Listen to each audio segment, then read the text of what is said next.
Xin chào các bạn, nhận lời đến chia sẻ với Vietnam Innovator ngày hôm nay có bạn Tuấn Nguyễn, là founder, co-founder và COO của S6K Lab. Tuấn Nguyễn thật ra là một người có một cái kinh nghiệm rất là khác so với cả công việc hiện tại. Tuấn thì trước đây cũng đã từng làm công việc liên quan đến nhân sự, liên quan đến con người.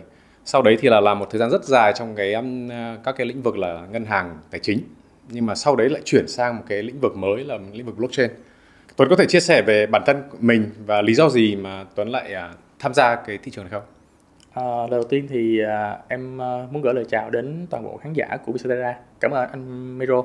À, em rất là vui khi hôm nay được ngồi đây cùng với anh để chia sẻ rõ hơn về bản thân em cũng như là về S6K Lab cũng như là công nghệ blockchain cũng như là con đường blockchain của em sắp tới. Ừ.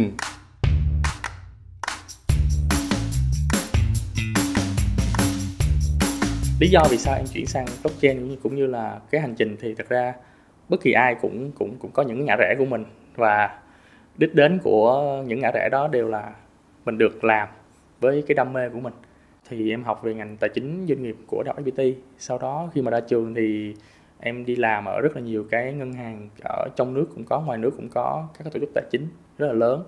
Nhưng mà gần như toàn bộ xuyên suốt cái thời gian em làm ở đó thì cái công việc chính của em nó lại không nằm ở cái việc vận hành các cái nghiệp vụ của ngân hàng, nghiệp vụ nhân sự, mà công việc chính của em nó lại xoay quanh công nghệ.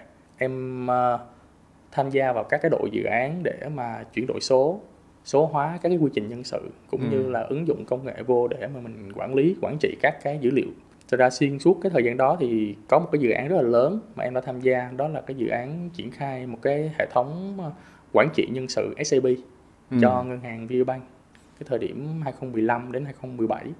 Rồi đó là một cái thời điểm rất là dài, rất là lớn, và cái thời điểm đó là em cũng vừa ra trường để em tham gia vô. Thì nó giúp em học rất là nhiều về quản trị con người cũng như là cách để mà mình ứng dụng công nghệ vô trong các cái nghiệp vụ hàng ngày để mà làm sao mà mình cải tiến được cái hiệu suất của nó lên. Sau khoảng thời gian đó thì em vẫn cảm thấy là cái thế giới công nghệ nó vẫn chưa đủ với em, cảm giác là nó vẫn thiếu và mình vẫn có thôi thúc mình tìm hiểu nhiều hơn. Nên là xuyên suốt những cái thời gian đó thì em vẫn, ngoài cái giờ gian làm việc ra, em vẫn tìm hiểu thêm về công nghệ, vẫn tìm tòi mọi thứ. Và thật sự thì đến một cái thời điểm nào đó thì em cảm thấy là đủ và thích hợp, thì bắt đầu em mới chuyển hướng sang blockchain để em làm.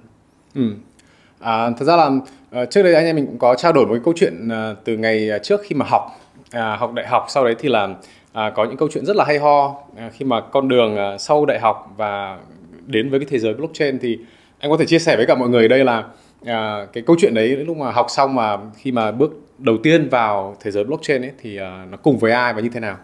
Ở cái thời điểm mà em vẫn còn đi làm thì em cũng đã tìm hiểu về blockchain. Bắt đầu cuộc xảy ra giống như là em làm part time với lại công nghệ gì đó, em sống part time với công nghệ một hàng ngày. Em làm công việc hành chính, công việc vận hành ở trên các cái tổ chức doanh nghiệp. Nhưng mà khi mà đến một thời điểm nào đó em cảm thấy đủ thích hợp thì bắt đầu em quyết định là ok, em chuyển qua em full time với công nghệ luôn. Thì vào cái thời điểm 2017, em với lại một vài người bạn của em cùng học ở trường FPT, thì trong đó có bạn Vinh Khôi 98, thì tụi em mới ngồi cùng với nhau, xong rồi các anh em bắt đầu mới truyền cảm hứng cho nhau, rồi cùng với nhau tập tành xem thử là bây giờ với cái thị trường blockchain nó rất là tiềm năng và nó mới mẻ như thế này thì mình sẽ làm gì với nó. Thì anh em bắt đầu mới ngồi cùng chơi chung với nhau về thị trường cryptocurrency, đầu tư, bắt đầu mới mở rộng cái cộng đồng ra, hướng dẫn những người mới biết đến crypto.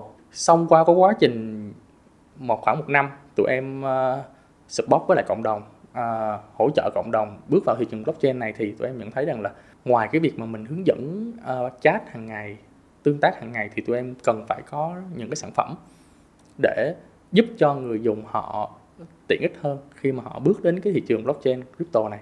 Thì tụi em cũng có làm cái sản phẩm, và thời điểm đó thì tụi em có một cái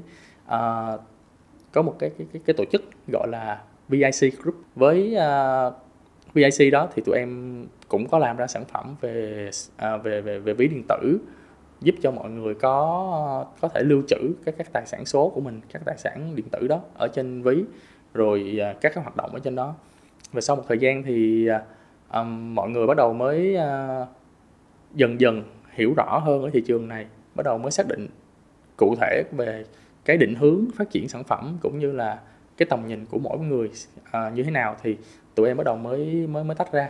Hiện tại thì với S6K Lab thì tụi em định hướng của tụi em sẽ là một cái nơi mà sẽ giúp cho các cái doanh nghiệp truyền thống hướng dẫn họ bước vào cái thị trường, bước vào cái công nghệ blockchain này như thế nào và how để mà mình vận hành cũng như là triển khai nó một cách tốt nhất. Thời gian vừa rồi thì báo chí nước ngoài trong nước họ đều nói đến cái blockchain. Thì chắc rằng là thính giả của Vietcetera cũng đã nắm được khá rõ về cái cơ bản blockchain là gì rồi. Nhưng mà thực tế là cũng rất là tò mò là cái ứng dụng thực tế là như thế nào, mà cái có thể trước lúc đấy thì em có thể cho anh biết là tại sao Việt Nam nó lại có một cái vị thế như vậy trong cái làn gió blockchain này, và cái lý do gì, những cái điều kiện gì mà chúng ta đang có tại đây mà có thể phát triển được cái ngành này tại Việt Nam. Thực sự hiện tại như em nói, toàn bộ về cái công nghệ blockchain này nó là một xu hướng, và nó không chỉ là một cái xu hướng nhất thời, và nó là một cái bước tiến về mặt công nghệ. Và hiện tại cái cụm từ blockchain nó xuất hiện ở khắp mọi nơi, trên các báo đài, trên cả về các cái trường học. Bây giờ gần như ở đâu anh cũng thấy là về cái cụm từ blockchain. Nhưng thật sự để mà hiểu rõ blockchain nó là gì thì cũng rất là khó, và cũng không có nhiều người biết về blockchain. Thật sự nếu như anh có cơ hội anh đến các cái sự kiện về blockchain, anh có cơ hội anh trao đổi gặp gỡ một vài người thì cũng sẽ không có gì là lạ nếu như anh trao đổi với họ và họ cũng không biết rõ về blockchain. Cả thế giới vẫn còn đang ở tiếp cận với công nghệ blockchain này ở cái bước sơ khai thôi, nên chưa ai tự tin rằng là tôi là một người master về nó và tôi hiểu rõ 100% về nó. Còn quay về định nghĩa của blockchain nó là gì thì em không muốn nhắc nhiều về những cái nó là học thuật, những cái về mặt thuần về công nghệ, bởi vì mọi người có thể đọc nó ở trên bất kỳ một cái trang web nào. Blockchain em gọi nôm na nó là một cái bước tiến về công nghệ, và cụ thể hơn nó là một cái bước tiến về công nghệ quản trị cơ sở dữ liệu. Tại sao gọi nó là một cái bước tiến về công nghệ quản trị cơ sở dữ liệu? Là bởi vì blockchain nó là được kết hợp giữa block và chain. Block là khối, chain là chuỗi, thì blockchain nó là công nghệ chuỗi khối. Nói nôm na là các cái thông tin của mình được lưu trữ trên các cái block và nó kết nối với nhau thành từ những cái thông tin riêng biệt thành một cái chuỗi blockchain.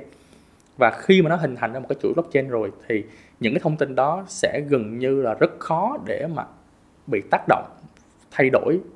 Cho nên nó sẽ tránh được cái việc là các cái thông tin nó bị kiểm soát bởi một cá nhân hay một tổ chức nào đó.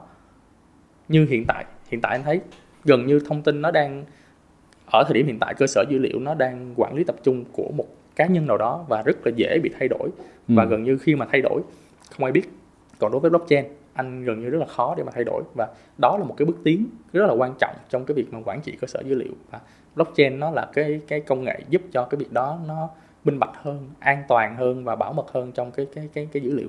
Để mà mọi người có thể hình dung được nó dễ nhất thì em lấy một cái ví dụ như điểm số đi. Điểm số của một học sinh được lưu trữ tại trường, và toàn bộ cơ sở dữ liệu đó nhiều khi nó chỉ nằm trên một file Excel hoặc là trên một cái server, một cái phần mềm đó, và do chính trường nó quản lý, và một giáo viên hay một người nào đó đều có thể sửa điểm của một học sinh từ điểm A sang điểm B, và gần như không ai biết được cái sự thay đổi đó. Nhưng đối với blockchain, nếu như toàn bộ điểm đó được lưu trữ trên blockchain thì anh rất là khó, gần như là em có thể gọi là không thể thay đổi điểm của học sinh đó. Chỉ có thể là anh ghi nhận một cái điểm mới cho học sinh đó, nhưng trên hệ thống nó vẫn ghi nhận cái điểm cũ của anh. Đó là một cái bước tiến về công nghệ, và gần như nó giúp cho mọi thứ nó minh bạch hơn, an toàn hơn, và gần như anh sẽ không cần một bên thứ ba để anh audit hoặc là anh đối chiếu cái dữ liệu, và dữ liệu đó nó được quản trị ngang hàng với nhau. Và gần như ví dụ như em ở Việt Nam, anh ở Mỹ hoặc là Hảo ở Sing ví dụ vậy, thì gần như toàn bộ bất kỳ một nơi nào trên thế giới anh đều có thể truy cập vào và xem được cái dữ liệu đó như thế nào, và gần như là cái dữ liệu là xem như nhau, không có một ai khác nhau cả.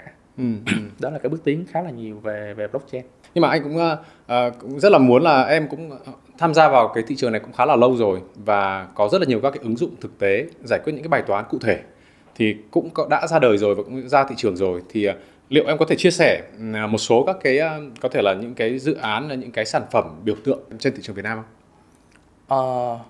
Hiện nay thì phổ biến nhất và gần như đó là một cái biểu tượng của công nghệ blockchain, đó chính là tiền điện tử, là tiền mã hóa, là cryptocurrency. Thì đó là một cái mà gần như khi mà mọi người nhắc tới blockchain, mọi người sẽ nhắc tới cryptocurrency. Và cryptocurrency biểu tượng của nó là những cái đồng coin rất là lớn, ví dụ như Bitcoin hay là Ethereum. Đó là những cái đồng coin mà gần như khi mà nhắc tới công nghệ blockchain thì mọi người nhắc tới Bitcoin. Đó là một cái biểu tượng, và nó là một cái ứng dụng phổ biến nhất và toàn bộ thế giới ai cũng sử dụng cái ứng dụng đó hết.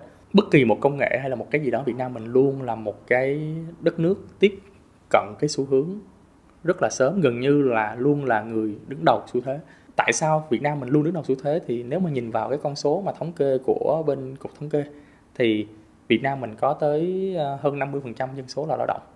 Và trong đó thì cái độ tuổi trung bình của cái nhóm lao động đó thì rất là trẻ, chỉ khoảng 33 tuổi. Với một cái nhóm lao động trẻ và cộng với lại cái môi trường hiện tại của Việt Nam là internet rồi smartphone rồi các cái chương trình học, tất cả mọi thứ nó đều giúp ích cho, rất là tiên tiến, mà nó giúp ích cho cái nhóm lao động trẻ này tiếp cận được rất là nhiều cái thông tin cũng như công nghệ trên toàn thế giới. Đó là lý do vì sao mà ở Việt Nam mình gần như là luôn đón đầu xu thế. Và vừa rồi có một cái báo cáo của Chain Analytics, đó là một cái công ty nghiên cứu dữ liệu rất là nổi tiếng trên thế giới, đã công bố rằng Việt Nam đứng số 1 trên bảng xếp hạng 146 nước tham gia cái khảo sát đó về cái chỉ số là Crypto Global Adoption. Nghĩa là Việt Nam mình về mặt adoption crypto, Việt Nam mình đứng thứ nhất trên thế giới trong 146 nước, và đây là lần thứ 2 Việt Nam mình đứng đầu ở cái chỉ số này. Lần đầu tiên mình đứng đầu là em nhớ là năm 2019 mình cũng đứng đầu. Anh thấy toàn bộ những cái đó Việt Nam mình luôn đứng đầu. Và ở Việt Nam mình nếu mà nói về sản phẩm, AC Infinity là một hiện tượng ở Việt Nam mình, và gần như sau khi mà AC Infinity nó nổi lên và rất là nhiều các cái công ty trên toàn thế giới cũng bắt đầu làm các sản phẩm với cái mô hình tương tự như AC Infinity. Và sau một thời gian thì một ứng dụng khác cũng ra đời, đó là ứng dụng về StepN, là một ứng dụng mọi người di chuyển để kiếm tiền. Gần như sau đó ở Việt Nam mình cũng có những người, cũng có những cá nhân hoặc là tổ chức làm ra những cái sản phẩm tương tự như vậy, và hoặc là có những người họ lập ra những cái nhóm, những cái trại giày để cùng nhau chạy bộ để kiếm tiền. Và sau đó một loạt những cái dự án khác cũng như là chạy để kiếm tiền, hoặc là đạp xe đạp để kiếm tiền, hoạt động thể chất để kiếm tiền. Rất là nhanh. Nhưng mà nó có một điều rằng là những cái vấn đề trên mình thể thấy rằng là Việt Nam mình tiếp cận xu thế, nắm bắt xu thế rất là nhanh, nhưng mà nó chỉ thể hiện được là mình là một cái tập thể sử dụng sản phẩm blockchain rất sớm, nhưng nó không thể hiện được là mình là một cái nơi phát triển sản phẩm blockchain tốt. Tập thể người dùng nhiều hơn là cái người phát triển. Và hiện tại ở Việt Nam mình đang chưa có nhiều cái tổ chức phát triển những sản phẩm blockchain thực thụ. Và để mà có thể phát triển những cái sản phẩm blockchain thực thụ đó thì mình đang cần những cái cá nhân, cần những tổ chức có những ý tưởng nó táo bạo hơn, đi đầu hơn, và xây dựng những sản phẩm mà nó hơi hướng long term, có tâm hơn và có tầm nhìn dài hạn hơn. Em có thể chia sẻ về những cái hoạt động mình đang làm, những cái việc mình đang làm và những cái hành động đang hướng tới thì là những cái gì? Để em chia sẻ thêm về cái câu chuyện đằng sau S6K. Thì thật ra S6K là ban đầu tiền thân là Starbucks. Thì sau đó thì tụi em có ngồi cùng với nhau. Sau một thời gian dài tụi em mới nhận ra rằng là mình cần phải mở rộng cái quy mô của mình hơn. Và tụi em quyết định là mình sẽ thay đổi nhận diện thương hiệu để mình có thể mở rộng cái quy mô của mình hơn. Tụi em lấy cảm hứng từ cái con robot tên là Wall-E ở trong cái bộ phim hoạt hình Wall-E của Pixar. Nó là một con robot đi khắp vũ trụ để tìm kiếm một cái miền đất hứa của mình, và nó tìm đến một cái miền đất hứa tên là K. Thì đó là câu chuyện đằng sau mà tại sao tụi em có cái tên là S6K hiện tại. S6K tụi em có 3 co-founder. Thì có một bạn co-founder cũng là học cùng với em, học cùng với lại Vinh ở bên FPT luôn. Thì bạn đó là CTO, là một người rất là nắm rõ, rất là nắm vững về công nghệ cũng như là sản phẩm, và một người em phải công nhận là bạn rất là nắm bắt xu thế về mặt sản phẩm.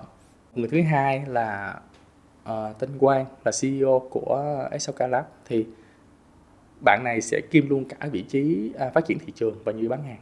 Thì bạn này có rất là nhiều kinh nghiệm trong cái thị trường đầu tư tài chính từ thời Forex, xong chuyển qua bên thị trường blockchain, crypto. Thì sau một khoảng thời gian dài đầu tư như vậy thì bạn cũng có một cái network rất là lớn, cả trong nước cả ngoài nước. Anh thấy một người làm sản phẩm, một người bán sản phẩm, còn lại hậu phương là em. Một người em là Tuấn, thì CEO của S6K Lab, thì em lo hết toàn bộ các cái vấn đề liên quan tới vận hành của công ty, bao gồm nhân sự, tài chính, legal, tất cả những cái vấn đề liên quan để làm sao CTO có thể phát triển được một sản phẩm từ ý tưởng đến một sản phẩm hoàn chỉnh, và CEO có thể mang sản phẩm đó để đi bán. Thì đó là cái thông tin về S6K Lab. Thì hiện tại tụi em có 2 cái nhánh sản phẩm chính. Sản phẩm thứ nhất đó chính là cung cấp và tư vấn các cái giải pháp blockchain, cũng như là cung cấp đội ngũ triển khai các cái dự án blockchain cho các cái công ty đa ngành nghề. Quy mô thì tùy vào quy mô của công ty. Thì hiện tại tụi em có cung cấp các cái giải pháp cho các cái công ty liên quan tới bất động sản, game, âm nhạc, và tụi em cũng có mở rộng ra với y tế hoặc là FMCG. S6K Lab định vị mình là cầu nối giữa các công nghệ mới nổi như blockchain với mọi người, bằng cách mang đến cho doanh nghiệp và các cá nhân nguồn thông tin, kiến thức đáng tin cậy.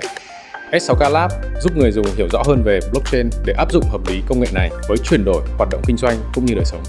Anh cũng rất là tò mò về cái việc là hiện nay có những cái công ty rất to, rất lâu đời, họ cũng đã tiếp cận với cả cái blockchain, công nghệ blockchain ở một cái góc độ rất là rộng và sâu. Thế thì ở tại Việt Nam thì theo đánh giá của em, theo cái cách làm việc của em ở tại thị trường, thì em đang thấy là các công ty vừa và nhỏ hay là các công ty lớn thì có cái xu hướng adopt cái blockchain nhanh hơn? Hiện tại đối với lại theo em thì mỗi công ty nó sẽ có một cái định hướng khác nhau, nó tùy thuộc vào cái mục tiêu kinh doanh. Thì đó là cái mà em luôn nói với lại các cái doanh nghiệp, anh chị phải hiểu rõ về công nghệ trước đã. Anh chị khi mà mình đã hiểu rõ về công nghệ và ứng dụng của nó rồi thì bắt đầu mình mới bước chân vô, mình đặt ra cái bài toán là mình cần blockchain để làm cái gì, và mục tiêu kinh doanh ngắn hạn dài hạn của mình là gì. Tại vì để mà có thể triển khai được một cái dự án blockchain cần rất là nhiều thứ, về tài chính, về ngân sách, về con người, về tất tật rất là nhiều thứ. Con người là một cái thứ rất là quan trọng, và gần như các team khi mà xác định được là mình làm cái gì rồi thì mình lại phải xem là mình có trong tay những ai, những người đó có khả năng làm hay không. Cần những chuyên gia tư vấn về blockchain để mà có thể phát triển những sản phẩm blockchain đúng đắn hơn, chứ không thể nào mà cứ tìm hiểu xong mà làm một cách vô định. Hiện nay thì các công ty bắt đầu họ đang adoption cái blockchain vô những cái ngách công việc, những nhóm ngành công việc mà nó không có impact nhiều, để họ đang thử nghiệm trước và để trải nghiệm người dùng. Thì anh sẽ thấy ở các công ty họ đang apply, ví dụ như vừa rồi Starbucks cũng mới apply công nghệ blockchain vào để issue ra cái NFT để mà họ có thể apply cho cái điểm loyalty. Hoặc là VinFast, Việt Nam mình cũng có triển khai blockchain ra NFT để mà thay cho cái phiếu đặt cọc.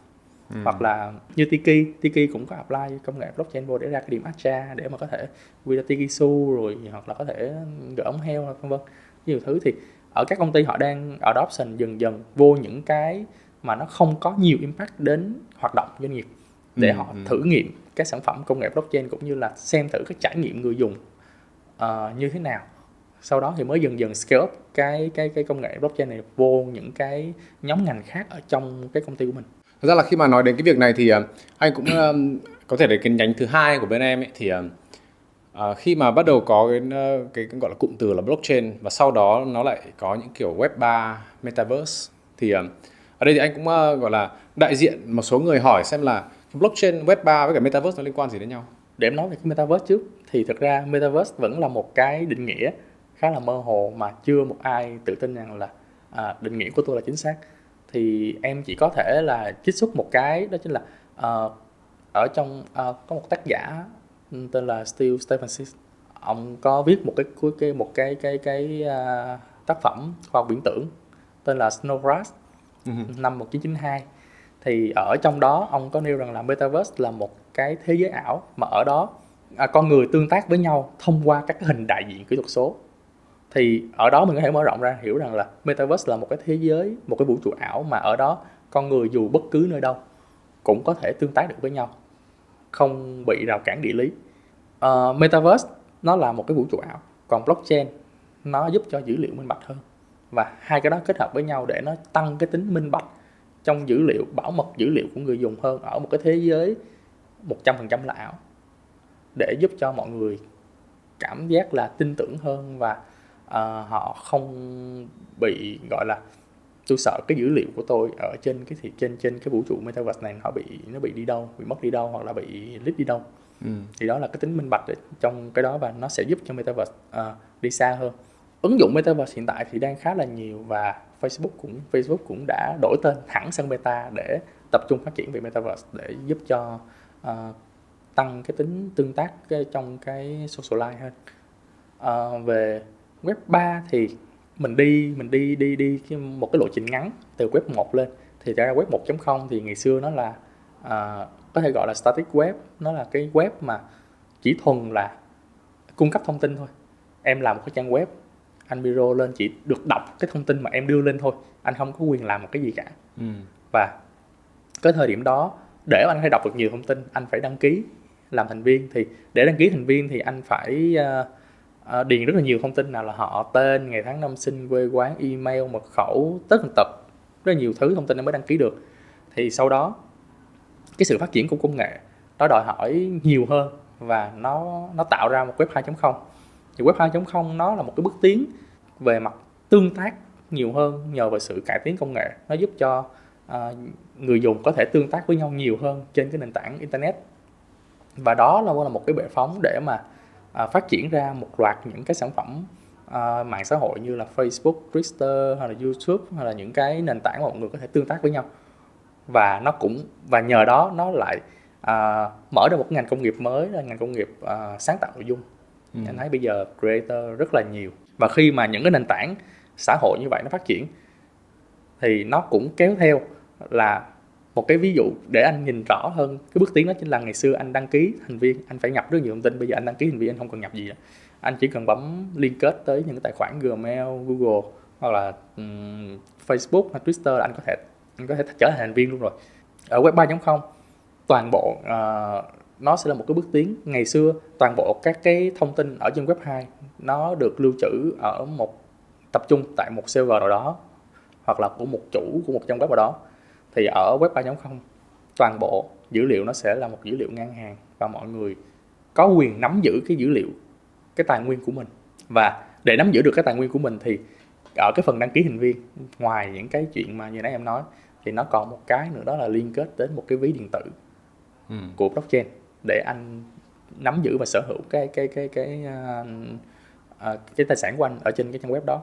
Để mọi người có thể hình dung được cái web 2.0 và 3.0 nó khác nhau chỗ nào. Em lấy một cái ví dụ rất là dễ. Ví dụ như anh Miro là chủ của một tòa soạn báo, anh có một cái trang web báo online. Em là một người rất là hay đọc báo của anh, và em viết một cái bài viết em gửi cho anh để em muốn là đăng ở trên trang web của anh, thì anh sẽ là cái người nắm giữ cái bài viết của em. Anh muốn đăng hay không đó là chuyện của anh. Và khi mà đăng lên, anh kiếm được bao nhiêu tiền ở trên cái bài viết của em thì em không hề biết. Và sau đó anh trả cho em từ nhận bút, ví dụ như là 2 triệu, 3 triệu, ví dụ như vậy. Em không hề biết được toàn bộ những cái đó. Thì với web 3.0, anh ứng dụng công nghệ đó vào thì anh vẫn nắm cái quyền kiểm soát là cái bài viết của em có được đăng lên hay không. Nhưng khi em đăng lên rồi thì lợi nhuận của cái bài viết đó bao nhiêu em sẽ là người biết, anh cũng biết. Và bằng những cái thuật toán mà mình đã set up sẵn, thì ví dụ một người nào đó đến đọc cái bài viết của em và họ cảm thấy bài viết của em hay quá, họ muốn donate cái bài viết đó, và khi họ donate thì cái tiền donate đó nó sẽ được về thẳng tài khoản của em, thay vì nó phải về anh xong anh chuyển qua cho em. Và mọi thứ rất là minh bạch, và bản thân những người dùng ở trên đó họ cũng biết được là cái bài viết của tôi nó đóng góp được bao nhiêu cho cái nền tảng trang web đó. Thế nếu mà ví dụ nghe như vậy thì liệu nếu mà không có blockchain thì liệu có web 3 với cả Metaverse hay không? Nó vẫn sẽ có, nhưng mà liệu rằng nếu như không có blockchain thì web 3.0 nó cũng sẽ không còn gọi là web 3.0 nữa, nó vẫn sẽ ở web 2.0 thôi. Tại vì blockchain nó là một cái bước tiến về công nghệ để mình lưu trữ dữ liệu. Nếu như mình không có một bước tiến để lưu trữ dữ liệu thì nó vẫn sẽ còn ở một cái cách cũ, thì em nghĩ rằng nó sẽ không có sự xuất hiện web 3.0. Cũng như em chia sẻ thì đúng là như Facebook đổi tên thành Meta và có rất là nhiều các công ty, rất là nhiều các dự án họ đã tham gia vào rồi. Thì hiện nay thì ở Việt Nam thì đúng là có công ty vừa to vừa nhỏ họ cũng đều tham gia hết. Nhưng mà họ tiếp cận như thế nào và có thể bọn em có thể giúp đỡ bằng cách nào để họ có thể tiếp cận nhanh nhất và làm sao cho nó minh bạch nhất để dễ hiểu nhất? Hiện tại thì đối với lại các cái hoạt động của bên phía công ty tụi em thì ngoài cái việc mà phát triển những sản phẩm của tụi em để làm sao mà có thể support cho các công ty họ có thể sử dụng các sản phẩm nhanh nhất thay vì họ phải phát triển từ đầu, thì tụi em cũng có những cái hoạt động để giúp họ hiểu rộng hơn, hiểu chính xác hơn về công nghệ blockchain cũng như ứng dụng của nó. Thì đầu tiên thì tụi em vẫn làm việc với lại những cái đối tác và phát triển nhiều hơn những cái đối tác nó thuần về blockchain. Như hiện tại ví dụ như là cái sàn điện tử lớn nhất trên thế giới là sàn Binance, thì tụi em vẫn làm việc với họ, hoặc là tụi em làm việc với những cái chain, những cái nền tảng rất là lớn trên thế giới, ví dụ như BNB Chain hoặc là Polygon, thì để tụi em luôn cập nhật về cái bước tiến công nghệ để tụi em mang nó ứng dụng vào những công nghệ blockchain để tụi em làm sao mà các công nghệ mình luôn luôn là update nhất. Cái thứ hai là tụi em đến các doanh nghiệp, tụi em quảng bá các cái thông tin liên quan tới blockchain và hợp tác để mình mở ra cái workshop, mình training cho các doanh nghiệp hiểu rõ, hiểu đúng hơn về blockchain. Trước khi họ bắt tay vào ứng dụng công nghệ blockchain thì họ cần phải hiểu rõ hơn. Thì tụi em bắt đầu từ những cái buổi workshop, những cái buổi training cho nội bộ để làm sao hiểu rõ nhất về blockchain. Ngoài ra thì tụi em cũng có đến các trường đại học để mà sharing về các cái blockchain để làm sao mà giúp cho cái lứa sinh viên biết hơn về công nghệ blockchain cũng như định hướng về nghề nghiệp. Sắp tới thì tụi em cũng có đến trường đại học Hoa Sen để sharing về cái buổi orientation về blockchain này. Đó là những cái tổ chức. Còn đối với lại những cộng đồng mà người tham gia trong thị trường crypto cũng như blockchain này cá nhân, thì tụi em cũng có những cái buổi sharing ở trên chính fanpage của tụi em về blockchain. Thì hiện tại tụi em đang có lên một cái series đó là học blockchain cùng Tom. Đó là một bạn ở trong công ty tụi em, thì bạn sẽ sharing về blockchain cũng như là để giúp mọi người hiểu đúng hơn về blockchain. Ngoài ra thì tụi em cũng có hợp tác với những cái nền tảng, ví dụ như là hiện tại hôm nay tụi em sẽ ra cái số đầu tiên của OnMind, với OnMind, hợp tác với OnMind để ra một cái series đó tên là vào bờ, tránh lóc và tạo chain, để sharing nhiều hơn để mọi người biết được là cách để mà mình tương tác ở trong cái thị trường blockchain này như thế nào, crypto này như thế nào, mình đầu tư như ra làm sao để làm sao mình bước chân vào thị trường chính này mà mình không bị thua lỗ nhiều. Ví dụ theo quan sát của em thì khi mà mình đến gọi là sharing với nhiều cái tầng lớp khác nhau, vừa là doanh nghiệp, vừa là sinh viên, rồi là vừa là các cá nhân ấy, thì nó sẽ có một cái sự khác biệt là ví dụ như kiểu tuổi trẻ thì có thể là đầu 8 bắt đầu tiếp cận và hiểu thì nó dễ hơn. Nhưng mà ví dụ với cả các cô chú, các bác như kiểu bố mẹ anh em mình chẳng hạn, thì em đánh giá như thế nào về cái độ tiếp cận với cái thông tin này như thế nào và họ tiếp nhận như thế nào? Đối với tụi em thì tụi em hướng tới cái giới trẻ trước, và chính những cái giới trẻ sẽ là những hạt nhân mà giúp cho tụi em lan tỏa cái thông tin cũng như là về công nghệ này đến những cái người lớn tuổi hơn. Để em lấy một ví dụ về cái ứng dụng StepN, thì thật ra em cũng có tham gia trong cái ứng dụng StepN này. Thì sau một thời gian em tham gia thì em cảm thấy nó cũng hay, nó cũng bổ ích cho sức khỏe, thì em mới ứng dụng cái đó và em ấy cho người nhà của em để cùng tham gia. Thì em thấy rằng là bình thường cũng tập thể dục, thì bây giờ vừa tập thể dục vừa có thêm tiền. Cái ứng dụng StepN nó cải tiến được rất là nhiều so với về mặt trải nghiệm người dùng cũng như là tương tác người dùng trên chính cái ứng dụng, để giúp cho cái người dùng lớn tuổi họ vẫn có thể hiểu và tương tác được. Và đó cũng là một cái mà tụi em cảm thấy rất là hay và tụi em hướng tới, đó chính là để mass adoption blockchain, ngoài cái việc doanh nghiệp phải xác định được là mình ứng dụng cái gì, thì một cái quan trọng nữa chính là mình phải thể hiện nó làm sao một cách tự nhiên nhất. Giống như ngày xưa mọi người nghe vào AI rất là nhiều, nhưng mà không biết AI nó ứng dụng làm sao, mà nhìn nó có phải AI không, cái kia có phải AI không. Nhưng mà bây giờ thật sự AI nó lan tỏa và nó len lỏi vào trong đời sống của mình hàng ngày và gần như mình không hề biết. Em nghĩ rằng là blockchain nó cũng sẽ phát triển đến một cái mức độ mà gần như mọi người tương tác với blockchain hàng ngày nhưng mà gần như không biết mình đang tương tác với blockchain. hoặc là biết nhưng mà mọi người cảm thấy nó dễ như vậy sao? Khi mà chúng ta chạm đến cái việc là hiện tại nó đang ở giai đoạn sơ khai và nó đang ở giai đoạn bắt đầu. Thế thì nếu mà theo em hình dung như thế nào, ví dụ năm 2026, 2027 chẳng hạn, thì blockchain nó sẽ như thế nào và chúng ta sẽ tiếp cận với cả blockchain ra sao? Hiện tại thì chắc chắn luôn là những năm tới blockchain mỗi ngày nó sẽ phát triển nhiều hơn, nền tảng công nghệ nó sẽ phát triển nhiều hơn, và đến một cái thời điểm em nghĩ rằng là 5-10 năm nữa nó cũng sẽ trở thành một cái công nghệ quen thuộc với tất cả mọi người trên thế giới. Thì anh sẽ thấy rằng là khi đó các cái trường đại học hiện tại cũng đã mở các ngành học về blockchain ở trên thế giới. Ở Việt Nam mình cũng có. Các doanh nghiệp trên thế giới vừa và nhỏ đến các doanh nghiệp rất là lớn cũng đã ứng dụng blockchain vào những cái nhóm ngành công việc đơn giản trước. Còn ở Việt Nam thì năm vừa rồi mình trong năm nay chứ cũng vừa thành lập một cái hiệp hội blockchain Việt Nam. Như hồi nãy em có chia sẻ, đó là sàn điện tử lớn nhất thế giới là Binance, thì ông CEO của sàn điện tử đó cũng đã cất công đi đến từng nước, gặp gỡ các chính phủ của từng nước để khuyến khích như là vận động ứng dụng công nghệ blockchain đối với lại từng nước. Thì hiện tại cũng có một vài đất nước trên thế giới cũng đã ứng dụng công nghệ blockchain vào rồi. Đó là những cái điểm tích cực trên thế giới cũng như ở Việt Nam. Thì khi mà toàn bộ những cái đó đã hội tụ rồi thì cái việc mà công nghệ blockchain nó phát triển to cỡ nào thì nó chỉ là vấn đề thời gian nữa thôi. Thì em lấy ví dụ như TikTok cũng vậy. Ở thời điểm đầu TikTok cũng gần như là chỉ có một vài người biết và giới trẻ biết thôi, nhưng mà bây giờ sau một thời gian TikTok gần như là mọi người, mọi nhà đều lướt TikTok. TikTok là một cái gì đó mà một món ăn, gọi là một món ăn tinh thần, mọi nhà không thể thiếu. Trước khi kết thúc thì có thể là chúng ta nói chuyện về rất là nhiều thứ, rất là nhiều thông tin. Thì có thể em tóm tắt 3 điều mà chúng ta có thể take away from cái discussion này là cái gì? Theo em thì để mà tóm tắt lại những cái gì mà nãy giờ anh em mình chia sẻ, thì cái thứ nhất em muốn nói đó là blockchain nó là một công nghệ, và đó là một bước tiến về công nghệ, chứ nó không phải là một xu thế hoặc là xu hướng nhất thời. Nhưng không vì thế mà mọi người thần thánh hóa nó quá. Nó chỉ là một bước tiến về công nghệ, mà quan trọng là mình ứng dụng nó như thế nào, chứ không phải là mình ứng dụng một cách vô tội vạ. Cái thứ hai là mình cần phải hiểu rõ blockchain, và mình phải xác định được là ở góc độ doanh nghiệp mình cần phải ứng dụng blockchain vô để làm cái gì. Và cái thứ ba em muốn chia sẻ đó chính là ở thời điểm hiện tại blockchain nó còn sơ khai, và mọi người hãy đừng cảm thấy rằng nó là một cái chưa an toàn để mình bước vào. Ở trong nguy có cơ, và đây là cái cơ hội để Việt Nam mình có thể bước ra thế giới. Mình tự tin rằng là ở nước chúng tôi có thể làm được những sản phẩm blockchain cực kỳ chất lượng, không thua bất kỳ một nước nào trên thế giới. Rất cảm ơn những điều Tuấn mang đến đây và chia sẻ cùng các bạn. Cảm ơn Tuấn. Dạ.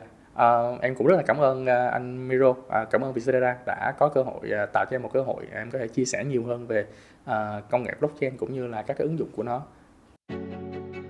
Cùng chặng đường 48 năm hình thành và phát triển, Tổng công ty Vietcetera, công ty cổ phần là nhà sản xuất vật liệu xây dựng và đầu tư kinh doanh bất động sản lớn nhất Việt Nam. Với hơn 40 đơn vị thành viên, chúng tôi tự hào là nhà cung cấp dịch vụ hàng đầu về vật liệu xây dựng, bền vững và chất lượng cao, đồng thời là nhà phát triển khu công nghiệp hàng đầu Việt Nam.